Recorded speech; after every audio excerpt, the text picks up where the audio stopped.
They laughed at the black farmer with the dented truck because that's what the market expected of men like him. Fayetteville's Saturday sun bounced off chrome and new tractors, while Harold Miller stood in the shade of the old feed store sign with a crate of mason jars, corn seeds his grandfather had handed down like scripture, waiting for someone to see what he carried. Someone did. Thomas Whitmore, county kingpin in a clean plaid shirt and a voice that carried. He didn't see it at first, but he would, and when he did, the county would gasp as if the earth itself had shifted under their boots. By habit, Harold parked before dawn in the far corner where the asphalt still held the night's cool. The smells came layered, tar warming by degrees, a hint of diesel from a tractor idling 2 rows over, hay dust sneezing from burlap, coffee gone bitter in a styrofoam cup.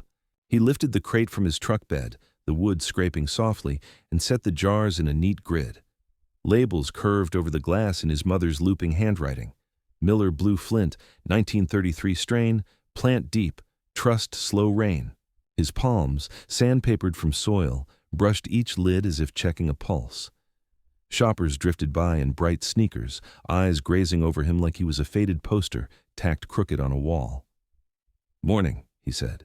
The word thinned in the bustle, absorbed by chatter about kettle corn and artisanal honey, and which tomatoes looked most photogenic for Instagram. He'd learned to spot the micro-weather of bias, how a woman's mouth tugged into a polite crescent without softening the eyes, the quick downward glance to his boots, cracked chalk white at the seams, and the lift of a brow that said, "Oh." A volunteer with a clipboard hit him with a brisk, "Thanks for setting up so early," that landed like a receipt. Transaction complete, move along. A man in a red ball cap stopped, cocked his head at the jars, and offered that tone-deaf compliment locals dressed as neighborly. "Ain't it something, seeing initiative like yours?" He didn't mean compliment. Harold felt the old heat flare low and steady, the coal that had warmed his ribs since boyhood, banked but ready. Then came Thomas's laugh, slow and warm like a bourbon drawl, and it cut the air. Harold didn't turn right away. He recognized the sound. Whitmore Farms paid for the fair's banner every year.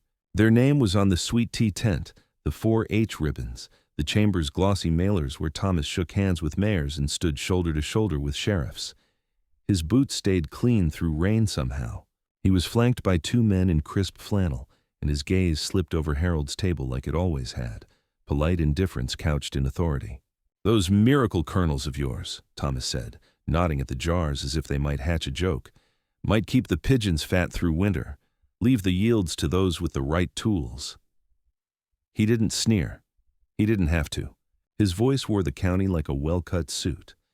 One of the men snorted, reaching his phone just high enough to frame Harold in case something entertaining happened, flinch, stammer, an expression to pass around later with crying, laughing emojis. Harold didn't give it to them. He straightened a jar that didn't need straightening, the glass cool on his fingertips, and said, "Morning, Mr. Whitmore." The words came out gentle as a hymn, but tasted like pennies in his mouth. Somewhere a child tugged a balloon. Somewhere a kettle hissed. The moment should have passed. A crate slipped. The sound cracked like a snapped branch. Thomas's fertilizer, 25-pound bag slick with dew, skidded off the truck bed and hit the asphalt. The split plastic coughed out a chemical earth smell that edged toward ammonia. Thomas swore, reached to drag one back, but it smeared gray across his sleeve. Harold moved before he thought about it. He crouched, grit biting into his knees through denim, and tied the torn bags with blunt, practiced fingers. He used the quick knots his mother had taught him fixing feed sacks, pull, loop, cinch, tug, hands sure and unself-conscious. He rose and brushed the dust from Thomas's cuff with a clean corner of his shirt, like wiping soot from a mantle. "You're good now," he said. For a heartbeat, Thomas looked at him like the frame had shifted, like the background had stepped into focus without asking permission. Then the expression reset, a mask sliding into place. "Appreciate it," he said, and turned away as the others already were turning. No one saw the small grease-gray streak Harold had caught with his shirt. No one saw him ring the corner later until the stain thinned and vanished under water the temperature of his own patience. Spring came late and wrong. Fayetteville got the kind of rain that filled ditches and ran off before the ground could drink. Then days of heat so steady it felt like a hand pressed over the county's mouth. You could hear irrigation rigs rattling at all hours, then silence when pumps failed. Fields around him gave up in patches, then in swaths, green fading to a tired yellow that said enough. Harold came home from the market and worked nights, the old pump coughing. The smell of wet soil rising from the rows stuck to him into bed, into dreams where his grandfather's voice told him again how those Whitmore men would have gone under in 33 if not for a handful of seed and a back that didn't know surrender. He still had the jar, the symbol he never let go far. Glass nicked at the lip, label curling at one edge, his mother's script still steady, blue flint, your granddaddy's. He held it sometimes in the dark kitchen where the fridge hummed and the window let in a slice of moon, running his thumb over the paper until he could feel the letters even with his eyes closed. The jar lived on the dashboard some days, close enough he could reach and tap it before he climbed out to work. He liked the weight. By July's half-light, crows winged low across Thomas's land and found little to admire. Whitmore rows stood like tired soldiers, leaves curled into fists, tassels drooped like they'd learned a new sad angle. At certain times of day, from the county road, you could catch a green that made your heart buck. Harold's acres threw up thick stalks, leaves glossed deep blue-green, tassels sharp as wheat-colored fireworks. Neighbors slowed, rolled windows down, then sped up again with a face that said, "Inconvenient." Thomas noticed first through his foreman's reports, then with his own eyes when curiosity pried him past pride. He pulled off the highway and onto the dirt lane that broke toward Harold's field just after dawn, when the air still held a breath of cool and everything took the shape of its own shadow. Dew beaded the leaves like tiny glass beads. Harold moved with a rhythm the land answered, stoop, check, press, adjust. And the sound was its own work music. The soft rasp of leaves against his sleeves, the occasional smack of a palm against a sturdy stalk, a quiet whistle like he was calling a bird only he could hear. Thomas slipped between two rows and stopped. Up close, the color red as a secret. This blue-green belonged to old photographs and older stories, the kind his father kept in a frame on the office shelf, the one Thomas had stopped seeing years ago. His grandfather leaning against a fence post, arms crossed, a field behind him. The color of stubborn prosperity. If he squinted, he could nearly hear James Whitmore telling it again in his whiskey-dry voice. How a black farmhand named Isaiah Miller had worked his land like he was heaving a drowning man onto a boat, how the rains had come late, how the harvest had come anyway, and how James had paid a debt the way men used to, with something that would grow. Seed, rare seed. "Give it to the boy," he'd said, and he had. "Where'd you get this strain?" Thomas heard himself ask, though the answer started forming like weather behind his ribs. Harold straightened, a small hitch as his back unfolded from work. He leaned on the hoe as if it were part of him. "From my granddaddy," he said. "He got it from yours." He let it sit between them like a truth placed gently exactly where it belonged. The cicadas sang, loud enough to be the only witnesses. "I kept them alive," Harold added, not looking away now. "I learned so nobody could tell me I wasn't enough to be here." The line hit Thomas harder than he expected. It flew past the farms and landed somewhere on the timeline of his own family. Every party he'd coasted through, every door he'd never had to notice because it had never been shut. He cleared his throat, nodding at the neat irrigation like he could talk about basics and skip the underlayer. "You're doing something different with water," he said. "A little," Harold answered. "Old tricks, new timing." Was that a smile? Maybe. It flickered and was gone. 2 weeks later, the county inspection calendar pinned Thomas to the wall. An experimental test plot, the one he'd bragged about at Rotary, had failed hard. Leaves bleached, soil pH out of range, a handful of stunted ears that would have shamed a backyard gardener. The inspector's appointment sat like a ticking watch on his desk. 48 hours. He drove to Harold's with the radio off, the kind of quiet where you can hear your own swallow. "I need help," he said, standing in the dust with his hands empty on purpose. The words didn't love leaving his mouth, but he let them go. "If we can turn it enough to pass, I'll open it up. Contracts, credit, not just a pat on the back on market days." He paused, feeling the familiar urge to over-explain, to make it sound like a business deal when something larger prowled the edges. "I'll do it right," he said finally. Harold looked at him like a man testing a plank over a creek with his foot. 48 hours? "Less now," Thomas said. 46. Harold's old fear slid in, cold and slick. He imagined failing publicly and handing his neighbors a new joke that would last 3 winters.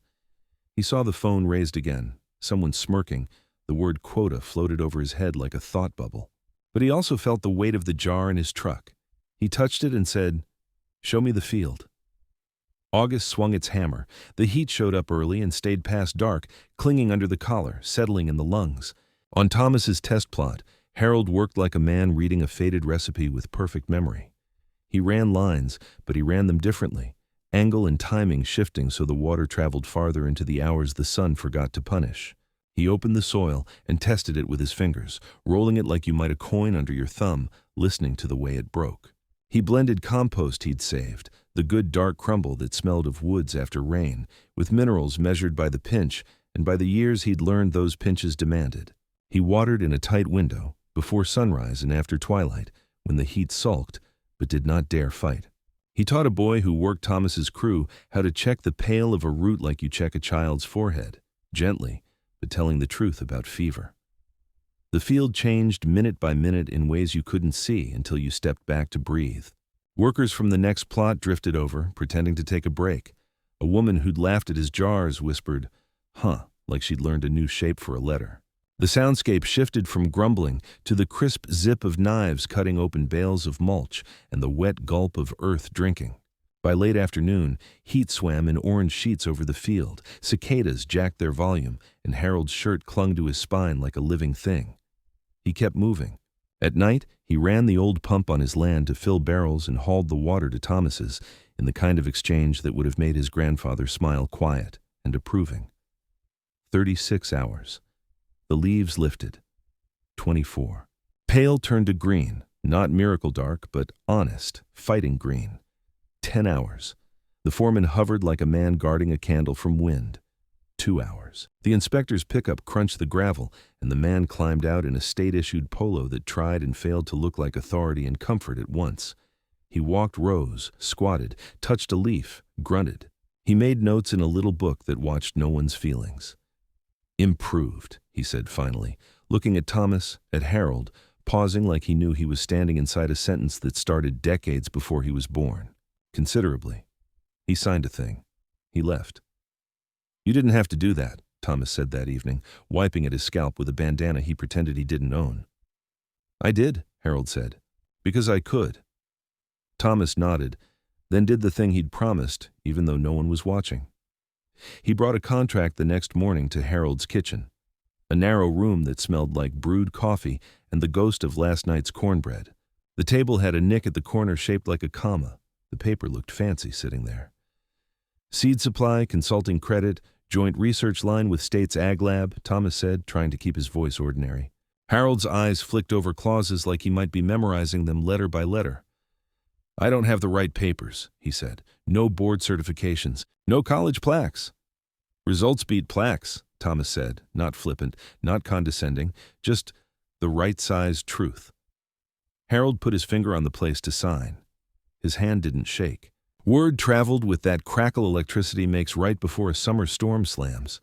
The praise in public had a lacquer, the whispers in private had teeth. "They needed him for the photo," someone said at the feed store, eyes sliding off Harold's shoulder. "Let's see him do it without a pity safety net," someone else said near the co-op bulletin board. An email went out to all key stakeholders about a planning session. Harold's name was not on it. At the harvest dinner under the pavilion lights, a man with a wine glass laughed harder than necessary and said, "Good to see you here. Diversity's our strength, right?" He didn't offer his hand. The laugh spiraled into talk about football. Harold let the words pass through him like wind through screen. They tugged at the cloth but didn't carry the house away. He went back to work. Thomas noticed, and anger surprised him the way a shadow sometimes startles when it turns out to be your own. He sent 2 follow-up emails when Harold didn't get the invitation, and then, tired of waiting on reply-alls, drove to the Grange Hall and unlocked it himself. He arranged a circle of folding chairs that pinched fingers if you weren't careful.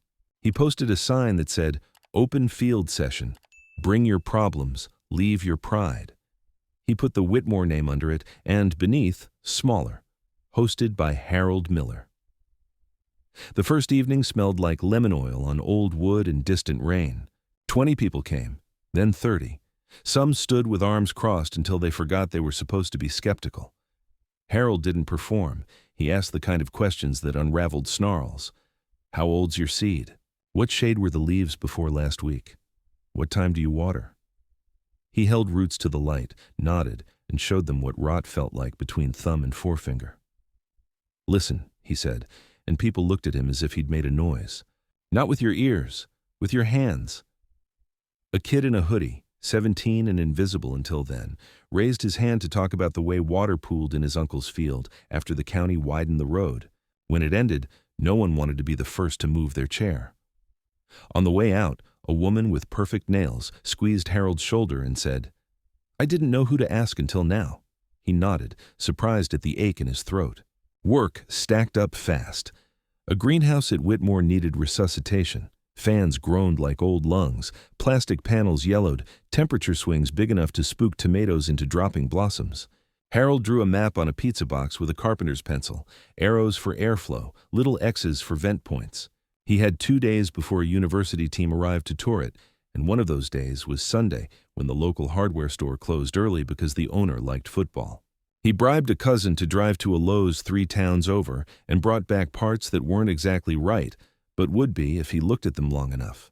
He swapped out a motor, wiped the grease with a rag that smelled like an engine and a memory, and rewired a control box with his tongue peeking just at the corner of his mouth like when he was a child concentrating on tying his shoes. He left the door open for night air and texted Thomas. It took him 3 tries to remember how to address a man like that in his phone, at 1:07 a.m. Try the fans now. On Monday, the university folks walked the aisle. Clipboards, sensible shoes, faces that tried not to register surprise. Good save, the lead researcher murmured, and it was all the affirmation Harold needed. Not a parade, not a headline. A quiet acknowledgement from someone who didn't sign checks in his county and thus had no reason to flatter. Thomas watched from the end of the row, arms crossed, not hiding a grin. Not everyone surrendered their skepticism neatly. A man named Russell, one of the loud laughers, showed up at a meeting and asked a question like it wore velvet but carried sandpaper. So if you fail, whose fault will that be? Harold stared at him for 3 seconds that stretched longer than any. Spray of seconds should, then said, Mine. He added nothing. The room leaned forward and then backward as if rocked. Later, Russell forgot to CC Harold on an email approving a budget for the pilot program. A week after, he introduced Harold on a panel as our community face, and Harold heard how the word face worked hard to hide the word only. He nodded and then answered the first audience question like an engineer who happened also to carry a field's dust in his cuffs. Afterward, 2 men who'd rolled their eyes at the intro asked Harold for his soil mixture ratios. He gave them the starting line, not the finish, treating knowledge like a candle he could share without dimming his own flame. By September, wind in Fayetteville sharpened at dawn and dusk, and the light went gold in a way that made everything look like it had put on a thin layer of forgiveness. Harold walked the market with a stride that hadn't changed and yet felt different under him. New farmers drifted near like iron shavings in a field learning a magnet's pattern. Old-timers found themselves quoting him without realizing it. Harold said, they'd start, then cough, then finish the sentence anyway. He corrected mistakes not with a pointed finger, but with his hands in the work, and if you weren't paying close attention, you might miss that the room had pivoted around him without turning him into a spectacle. Thomas wrote checks. He also sat in circles and listened so long his own ears felt wrung. He noticed how a young woman from a family of chicken farmers explained soil moisture with metaphors so clean, even men who hated science nodded like they'd discovered the concept. He asked her to teach. He wrote another check, smaller, to cover babysitting so she could. He pushed the county board to put Harold's methods into guidelines and got the kind of look men used to give him when he told them he didn't have exact numbers yet. Skeptical, but warming because Thomas rarely backed a lost bet. Seeing the invisible, the program read on a banner outside the Grange. We've been invisible, Harold said quietly when Thomas showed it to him. We can be seen without being turned into a trick. Thomas went home, thinking about the difference between charity and change, the way one made the giver feel good and the other required the giver to become someone slightly different. The fair arrived, as it always did, in a whirl of static on the radio and a smell that jammed cotton candy against fried dough and hay in the nose. The grandstand lights came on before the sun finished slipping down, and the night took on that cold edge that makes a man rub his arms and say, "Fall." Harold stood where the MC told him, the mic a slick weight warm with other hands. He had no notes. His cousin had ironed his shirt on the bed with a towel underneath, and one corner of the pocket insisted on flipping up like a bold child. He let it. He looked at the sea of faces and found he could see individuals. Woman with a ribbon in her hair, man whose ears stuck out just enough for his mother to have loved them, kid in a hoodie pretending to be bored. He said, "When they laughed, I worked," and felt the sentence anchor into the stage, into the dirt packed beneath it by years of footsteps. "Today I'm here to say, we won't be quiet anymore when we do the work and get told we didn't." Silence went so pure, it hummed. Then the county stood. The sound rushed up his legs and into his chest, knocked tears he didn't plan into his eyes. He blinked them back. Somewhere to his right, Thomas clapped with his mouth soft and his jaw hard, thinking about his grandfather and about how some debts traveled like seeds, dormant until the right pressure split their cases. After applause, justice took its own tidy bow without Harold's hand on the rope. Russell's harvest numbers went public alongside receipts that told on corners cut and safety overlooked. A local reporter, cheeks pink with the thrill of finding something that mattered more than a pumpkin-growing contest, wrote it plainly. The next night, Russell stood at the same mic where Harold had stood and read from a piece of paper that shook. "I apologize," he said, voice cracking on the second syllable like a board under too much weight. Harold stood off stage, watched, then did the decent thing. He shook the man's hand afterward without converting the moment into a sermon. Walking away, he felt light the way you do when you put down something heavy you'd carried so long you forgot its shape. 2 weeks later, the county building that housed the agricultural extension smelled new. Paint drying sharp at the top of the nose, carpet clean in a way that would be gone by spring. The dedication crowd gathered in a bunch that looked like an inefficient bouquet. Politicians, farmers, a tangle of kids holding juice boxes like tiny trophies. A cloth dropped to reveal the new name etched into brushed steel. Harold Miller Seed Center. A collective O rippled, the kind people make when ceremony actually names something true. Photographers clicked. Flash washed the moment as if memory needed help. Inside the lobby, a glass cube held the jar, Harold's jar. The label faded, the glass a little cloudy, the corn inside gold as a promise that hadn't known it would be kept. The placard told the story without an exclamation point. Visitors slowed to read with their heads at a slight angle, as if better comprehension lived 2 degrees to the left. A boy pressed his palm to the glass. His mother pulled it back gently. "We look with our eyes," she whispered, and he made a face and looked harder. An older man took off his cap and stood like he knew the shape of work and wanted to salute it without making a fuss. After the fuss had drained, the coffee cooled, the speeches rerun on local TV with a cheery anchor, Harold walked the empty hall. Night laid its blue hand on the windows. Outside, the street's sodium lamps made halos on the asphalt. A moth bumped glass like a tiny fist. He put his palm flat on the display case and felt nothing of the seed's warmth. Glass kept its distance, but he could see his face doubled faintly in the reflection, and beyond that, the jar. Then his face again, then the jar. He took the twin he kept, the travel jar he'd saved from the dashboard, from his jacket pocket and weighed it, the grains inside shushing when he shifted his hand.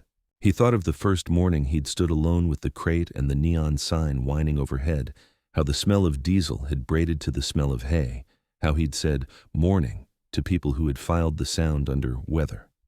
He lowered his head toward the glass. "Let them be seen sooner," he said. The words warmed the air a fraction. He stayed a minute longer and left before the custodian, who liked to hum Motown down the hall, turned the lights out by habit. On the drive home, he didn't turn the radio on. He liked the sound the tires made.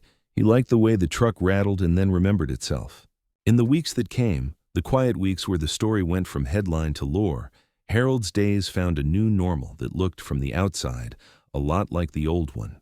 Rows to walk, leaves to check, water to time. Inside that sameness, difference thrummed. Teenagers showed up at his gate after school and didn't pretend they were just passing by. They asked if he needed help. He put them to work and watched hands learn, the way fingers found their way to the right pressure when you told them what to feel for. A woman from 3 counties over came to the open session and shared data from sensors she'd installed on her land. She was shy about numbers, so Harold translated her graphs into "walk the row at this hour" for those who didn't speak graph. Thomas sent him a photo of a plaque he'd had made for the office. In this place, results outrank titles. "Crooked?" Thomas texted. The plaque hung a degree off. "Leave it," Harold wrote. "Nothing true hangs perfectly straight." The jars kept their shine and their story. Some nights Harold set his on the table and ate with it sitting there like a guest. The kitchen's fluorescent light hummed with the pitch it always had, and he reached up with a butter knife to tap the fixture so it would stop. It didn't. He tapped again. It stopped for a breath and then started up, same as people. He smiled to himself, despite being the only one to see it. He carried the jar to schools, to talk to kids who pretended to be bored until the jar came out. He told them seeds could outweight storms. He told them sometimes people would treat them like the background to their own foreground, and that you could get loud if you wanted, but you could also let the work speak in a volume arrogant people couldn't ignore. After, a girl in braids asked him, "What if I don't have a thing like your jar?" He said, "You do. It just doesn't look like mine. It might be a recipe. It might be a trick you figured for fixing a thing. It might be the way you listen." She nodded like he'd given her something she already owned but was now allowed to carry in public. At harvest's close, the county handed him an award under the fair lights that made everything look like it was glowing honest from the inside. $50,000 in a check so big it took 2 people to carry, and a contract with the Ag Lab that made his name look official on paper. He held neither long. The check went to the program's fund, and the contract lived on Thomas's desk until they signed what needed signing.